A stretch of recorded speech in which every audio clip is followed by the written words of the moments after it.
დილამშვიდობის მოგესალმებით კიდევ ერთხელ კომერსანტის დილა ეთერშია ნოდარ სირბილაძესთან და სალომე სოსელიესთან ერთად ვაგრძელებთ გადაცემას სტუმართან ერთად და უნდა ვისაუბროთ ძალიან საინტერესო მნიშვნელოვან და საჭირბოროტო თემაზე, რაც სეზონურად განსაკუთრებით აქტიური ხდება ხოლმე სოფლის მეურნეობის პროდუქციის ფასებს გულისხმობ ჩვენ, როდესაც ინფლაციის სტატისტიკა გვაქვს, იქ შეგვიძლია ნათლად დავინახოთ თუ რამდენად მაღალია ზოგადად სურსათის და ხილბოსტნეულის თლიან ინფლაციაში და განსაკუთრებით ახლა ამ პერიოდში, როდესაც ჭარბად არის ხილი და ბოსტნეული აგრარულ ბაზრებში, მათი ფასი თვალში საცემია და ყოველდღიურად სოციალურ ქსელში გვხვდება ესეთი შედარებითი ფასები, თუ რა ღირებულება აქვს ადგილობრივად წარმოებულ მათ შორის სეზონურ პროდუქციას. სწორედ ამ თემას განვიხილავთ ჩვენ სტუმართან ერთად გელახანიშვილი შეპესი აგრო 1959-ის მართველი პარტნიორი გვერდება ეთერში. ბატონ გელა, მოგესალმებით პირველ რიგში. მოგესალმებით ბატონო, მოგესალმებით ჩვენს მენას და მაყურებელს. დიდი მადლობა იმისთვის, რომ ჩვენთან ერთად ხართ და გამონახეთ, რომ მოდით სწორედ აი ამ თემის განხილვა დავიწყოთ ჩვენ, როგორც ვთქვათ, ერთი ჩვეულებრივი მომხმარებლები, როდესაც არის სეზონური პერიოდი, გვიჩნდება მუდმივად განცდა, რომ ერთი რომ იმპორტირებული პროდუქცია უფრო იაფია ვიდრე ადგილობრივი წარმოების და რატომღაც ველოდებით, რომ ადგილობრივი წარმოების პროდუქცია სეზონის პიკზე დაიწყებს გაიაფებას. აი თლიანობაში რა ფაქტორები მოქმედებს ფასის ფორმირებაზე და შემდეგ ამ იმპორტირებულის და ადგილობრივის წარმოებულის ფასთან შედარებაზეც რომ გავაკეთოთ აქცენტი. კი ბატონო, მივესალმებით თქვენს წამყვანებს, ბატონო და მოგესალმებით, უპირველეს ყოვლისა ბატონო და ის პროფესიონალიზმი ალბათ არ მოგცეს იმის საშუალებას, რომ მე რამე ისეთი ვთქვა, რაც არ იქნება ბიზნესთან და რეალობასთან სიახლოვეს. პირველი მოლოდინი იმასთან დაკავშირებით, რომ სეზონი ასე ვთქვათ ძალიან დუხს და ყველაფერი არის ქართული პროდუქცია, ჯერჯერობით ადრეა, პირიქით ახლა არის ის სეზონური პერიოდი, როდესაც ქართული პროდუქცია შემოდის ბაზარზე. თუმცა ცალკეული სახის პროდუქცია უკვე მოილია და მოლევისკენ არის მაგალითად მარცხნივ კახეთში, მაგრამ შემოდის ბალი, ამას ნელ-ნელა მოყვება ატამი და ასე შემდეგ. ეს არ არის პიკი, ეს არის საწყისი. პირველი ის რომ საწყის შემთხვევაში ნებისმიერ პროდუქტზე ეს ხილი იქნება, ბოსტნეული იქნება თუ სხვა ნებისმიერი პროდუქტი, რა თქმა უნდა, სიძვირი არსებობს. მეორე და უმთავრესი ფაქტორი მიმდინარე წელს კურკოვანი, ასე ვთქვათ, პროდუქციის სიძვირის არის ის გარემო პირობები, რომელიც ჩვენ გვქონდა დაახლოებით თვენახევარი 2 თვის წინ, როდესაც ყინვამ გადაუარა მთლიანად საქართველოს. განსაკუთრებით ამან გავლენა მოახდინა ისეთ კულტურებზე, როგორიც არის ბალი, როგორიც არის ტყემალი, როგორიც არის ქლიავი, ანუ ის, რომელიც იყო კვირტის გამოსახვის პროცესში და ისეთი ყინვა, როგორიც 10-15 გრადუსია, ძალიან სერიოზული დაცვის შემთხვევების არსებობისაც კი, რომელიც სამწუხაროდ საქართველოს ფორმერებს ჯერ არ გააჩნიათ, მაინც ვერ უძლებს. ამიტომ არის პირველ რიგში პროდუქციის დეფიციტი და მეორე მხრივ ჩვენ უნდა დავაწყდება, რომ ქართული პროდუქცია უკვე არის საერთაშორისო ბაზრებზე გასული. დიახ. უკაცრავად. განსაკუთრებით თუ გავიხსენებთ იგივე ბალს, მარცვლს და ნებისმიერ სხვა სეზონურ პროდუქციას, მათ შორის თუნდაც ახალ კარტოფილს, ძალიან მაღალი ინტენსივობით ეს პროდუქცია იწყებს გასვლას, ანუ ეძებს ისეთ ბაზარს, სადაც იქნება უფრო მაღალი ფასი დაკმაყოფილებული. ესე იყო გასულ წელსაც, ბალზე მაღალი ფასი იყო, მაგრამ არ იყო ისეთი მაღალი ფასი, როგორც მიმდინარე წელს. კი ბატონო. ეს დეფიციტი განაპირობებს, რომ რეალური დეფიციტია.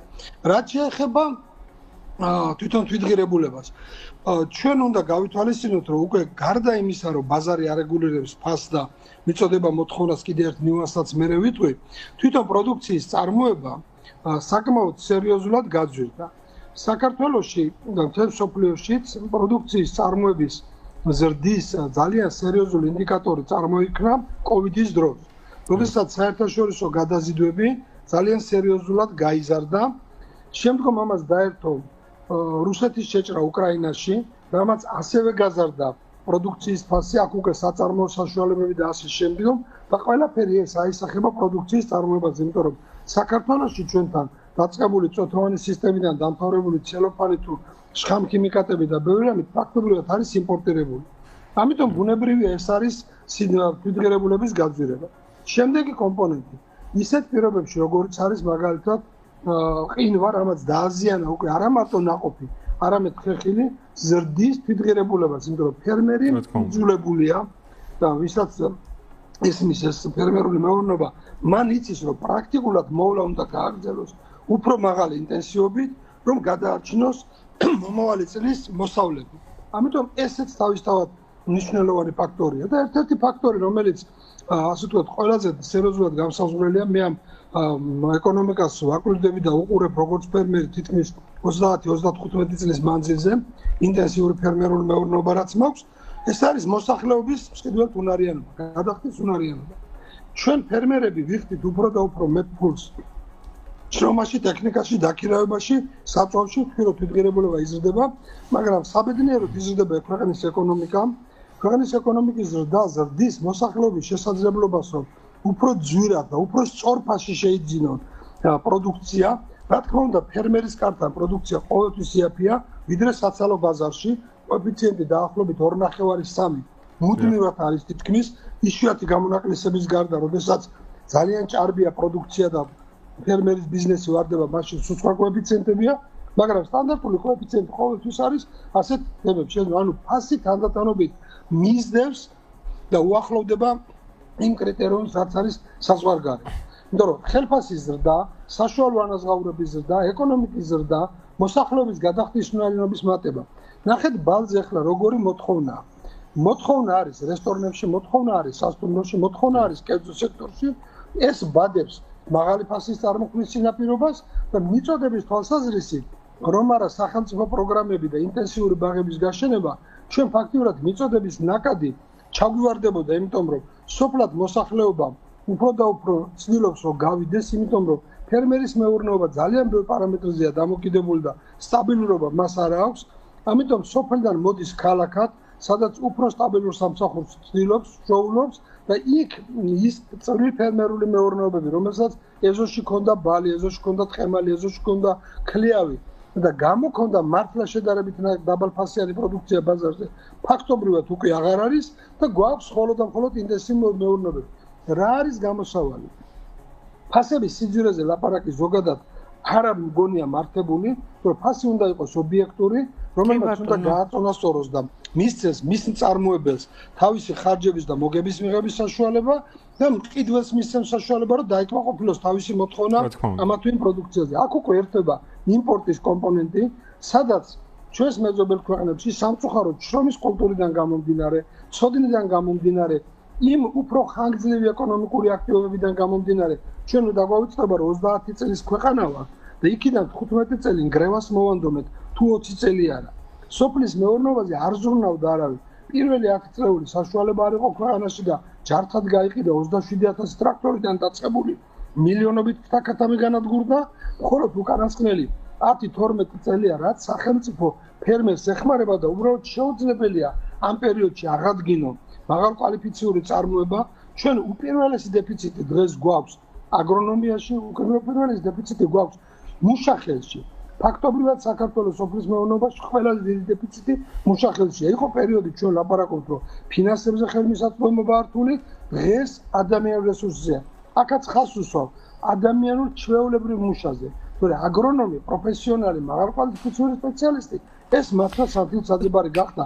და ამიტომ ძალიან სერიოზულად სჭირდებათ მსხვილ ფერმერულ მეურნეობებს კიდევ უფრო გამსხვილება, რომ შეძლონ მათ სახელმწიფოსთან ერთად კადრების მომზადება, გადამზადება და სოფელში მოხდეს ახალგაზრდული ენერგიის დამაგრება. იმიტომ რომ დღეს საშუალოდ ფერმერი იხდის 60-80 ლარის ფარგლებში ერთ დღე 8 საათიან სამუშაო დღეზე, რაც უკვე აღარ არის მცირე ანაზღაურება და ეს ფიქრობ, რომ ქმნის წინაპირობას, რომ მეტი და მეტი ახალგაზრდა დასაქმდეს, დაუბრუნდეს სოფელს, სოფელში მიიღოს განათლებაც და განავითაროს წარმოება. აი ბატონო გელა, დიდახ ფასების შემცირების წინაპირობა იქნება. აი ორ ნაწილად გავუყობ კითხვას, მცირედ რო გვაქვს და ესე ძალიან საინტერესო იქნება.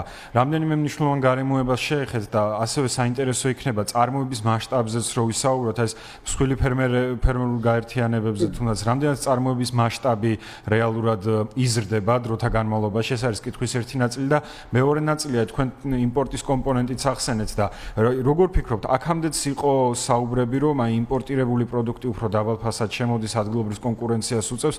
ახლა რა ტენდენციაა? ეს სურათი შედარებით თანაბრებისკენ მიდის თუ იმპორტის და ადგილობრივი წარმოების შედარებით კომპონენტში როგორ ვართ? დიდი მადლობა ბატონო და რამ კითხვისთვის, იმიტომ რომ ჩვენ ნახეთ ყველაზე დიდი უბედურება ქართული სოფლის მეურნეობის არის 90-იან წლებში 91-ში უბრალოდ მიღებული გადაწყვეტილება მიწების ასეთი დანაწევრების, როდესაც ყველაზე მეტი მიწა საკუთრებაში გადაეცა ჰექტარი და 25 მიასები. კი ბატონო. 0.5%-ია საქართველოში მხოლოდ ჰექტარ ნახევარზე და მეც ვინც ფლობს. ეს თანდათანობით იზრდება. ამიტომ პირველი წარმოების მოცულობის ზრდა ტენდენცია არის ხასიათდება თვითონ სოფელ ადგილებში ციგრძნობა ადამიანები ამსხვილებენ თანდათანობით მიდის ეს პროცესი ამ პროცესის ხელშეწყობისთვის სახელმწიფოში როდესაც მე კიდევ სამინისტროში მუშაობდი შევიმუშავებ სოფლის ბანკთან ერთად პროექტი მიწის კონსოლიდაცია ასევე ვქია და მიწის სააგენტო ახორციელებს ეს ხელშეუწყობს გამსხვილებას რომ სხვილი ფერმერული მეურნეობები არის წინაპირობა პროდუქციის წარმოების ხას უსვამთ ხარისხიანი და ერთგვაროვანი პროდუქციის წარმოების 25000 ტონა ვაშლი გავიდა ექსპორტზე. როდესაც ვერ გადიოდა 2-3000 ტონა, რატომ? თავისი სიტყვა თქვა ინტენსიურმა ბაღებმა, რომელიც შევიდა მსხმოიარობაში. იგივე ხდება მოცვთან დაკავშირებით, იგივე ხდება სხვა კულტურებთან დაკავშირებით. ამიტომ ალტერნატივა გამსხვილებას არ აქვს, ეს გამსხვილება არის ხარისხის გაუმჯობესების და ასევე თვითღირებულების შემცირების, იმიტომ რომ ხელისშრომა თანდათანობით ასეთ მეურნეობებში მექანიზაციის შრომით საქმდება და ასე შემდეგ. რაც შეეხება იმპორტს. იმპორტირებული პროდუქციის შემოსვლა ხშირად ასოცირდება ძალიან ბევრ ნეგატივთან, მაგრამ ესეც უნდა ჩვენ საკუთარ თავში უნდა მოვძებნოთ ძალა. როდესაც ქვეყანაში მაგალითად ხახვის საშუალო საექტრო მოსავლიანობა 12 ტონაა და ჩვენ მეზობელ ქვეყანაში 70 და 80, პროდუქციის თვითღირებულება ბუნებრივია იაფია. იმიტომ რომ თითქმის შრომის დანახარჯები გაუტოლდა, მაგრამ მე წავ თქვი კადრების და ცოდნის დეფიციტზე. ჩვენ სამწუხაროდ არ ყოფნის ის ცოდნა, თუმცა ეს ცოდნა ყოველწლიურად იზრდება, ყოველწლიურად მატულობს. მე ძალიან ბევრ მეურნეობას გაჩვენებ ჩემსავე სოფელ რუისში, სადაც საშუალო საექტრო მოსავლიანობა უკანასკნელი 10 წლის მანძილზე გაორმაგდა, გასამაგდა, მაგრამ ჯერ კიდევ გასაუგლელი გზა ბევრია. ცოდნა გვაკლია ყველაზე მეტად. ჩვენ ვისწავლეთ ცელოფანის ჩამოტანა, გაშლა, სოთოვანი სისტემები, პრეპარატების ჩამოტანა, მაგრამ მაგალითად ისეთი ტექნიკა, რომელიც მოსავალს აიღებს, ავიღოთ ყბადაღებული ლობიო. ლობიოს ხელით აღება არის უზარმაზარი შრომითი დანახარჯი. ამ დროს არსებობს ტექნიკური საშუალებები მისაბმელი ტრაქტორზე, რომელიც მკვეთრად აიაფებს აღების დანახარჯებს და ასე შემდეგ. ჩვენ გვჭირდება მეტი. კი ბატონო, თუმცა ბატონგელო თქვენ აი დასაწყისში ხილზე როდესაც ვისაუბრეთ, ყინვები ახსენეთ და ეს თქვათ პირობები, რაც ადამიანებზე არ არის ხო დამოკიდებ ამისგან რაღაც გადაზღვევა შეიძლება სიტუაციის რომ და ესეც შეიძლება, მაგრამ ჩვენი დაზღვევა დღეს საქართველოში მოქმედი დაზღვევა, რომლის პრემიის თანხი 70% თლიანად სახელმწიფო ანაზღაურებს, რა თქმა უნდა, ძალიან ბევრ სიკეთეს აკეთებს, მაგრამ ჩვენ არ აგვაქვს დაზღვევა საგაზაფხულო ასე ვთქვათ ყინვებზე. საერთაშორისო შემოდგომო ყინვებზე არ გვაქვს. ამიტომ ქვეყნის განვითარების მოდელი თანდათანობით მეტ და მეტ საშუალებას მისცემს სახელმწიფოსაც და ფერმერსაც, რომ დააზღვიოს, შემოიღოს დაზღვევა, სადაზღვევო კომპანიები ისედაც მუშაობენ ფაქტობრივად სოფლის მეურნეობაში თითქმის გაკოტრების ზღვაზე. ანუ მოგება სოფლის მეურნეობის დაზღვევიდან ძალიან რთულად მისაღებია. ამიტომ გვჭირდება იქაც საყოველთაო დაზღვევა, დღეს დაზღვევა არის მხოლოდ და მხოლოდ ისეთ რეგიონებში, რომელიც მაღალი სეტყვიანობით, მაღალი წყალდიდობით გამოირჩევა, ქარიშხალზე, სეტყვაზე, წყალდიდობაზე და ზამთარში, აჭარაში ვაზღვევთ ყინვებზე. ეს 4 კომპონენტი მუშაობს. ფერმერმა ეს უნდა გამოიყენოს და იყენებს უფრო და უფრო მეც, მაგრამ საგაზაფხულო წაყინვები არ არსებობს დაზღვევაში. ამიტომ ეს აუცილებელია და ესეც იქნება მომავალში დარწმუნებული ვარ, რომ აქაც არის ტექნიკური საშუალებები, წეგან ვახსენე მე 15 გრადუსიან ყინვაში, ხშირ შემთხვევაში ვერაფერი ვეღარ შველის, მაგრამ ჩვენ გვაქვს და სურათების და ვიდეო ძალიან ბევრია Facebook-ში, როდესაც წყლით ასველებენ დაუშვათ ეს დიახ, კი. დადებითი ტემპერატურა აქვს, როდესაც ცეცხლს ამტებენ. საქართველოში ეს ტრადიცია არის, განსაკუთრებით ეს არის სველი ნამჯის დანთების ტრადიცია, მაგრამ ამას შეუძლია გაანეიტრალოს ყინვა 0, -1, -2, მაგრამ -15 დაზღვევის გარდა აქ პრაქტიკულად რეალური საშველი არ არსებობს. და ფასეც კი ბატონო, ჩაგეკითხებით რა დრო პრაქტიკულად აღარ გვაქვს, აი თქვენ ახსენეთ რომ ძვირი ფასი არასწორია რომ ვახსენოთ, უნდა ვახსენოთ რომ ფასი იყოს ობიექტურიო. დღეს რაც გვაქვს აი ეს ობიექტური ღირებულება იმ პროდუქციის, აი ხილზე და ბოსტნეულზე რომ გავაკეთოთ აქცენტი თუ მაინც ღირებულება რომ არ კონდეს, პროდუქცია არ გაიყიდებოდა და ჩავარდებოდა. დიახ. როდესაც ზე მოთხოვნა არსებობს, ბუნებრივია ფასი სწორედ აქედან წონასწორდება. თქვენ თუ დააკვირდებით, ყველაზე ყველადაღებული მაგალითი არის ალუჩა. იწყებს სადღაც 250-დან ხდება პანიკა, მერე ჩამოდის 3 და 4 და 5 ლარზე. ეს არის წონასწორული ფასი 3 და 4 ლარი. არა 5 250 და 200 ლარი. ბაზარი მოთხოვნა მიწოდება. როდესაც შემოდის ღირს 60 და 90 ლარი, შემდგომ ჩამოდის ფასი, ანუ ბაზარი არეგულირებს ყიდველის და მიწოდების, მაგრამ აქაც ხაზი მინდა გავუშვა. ერთია ბაზარი, რომელიც გაწონასწორებულია სტაბილური მიწოდებით ბაზარზე და მეორეა, როდესაც დეფიციტი იქნება. ეს დეფიციტი საქართველოში არ არის მარტო.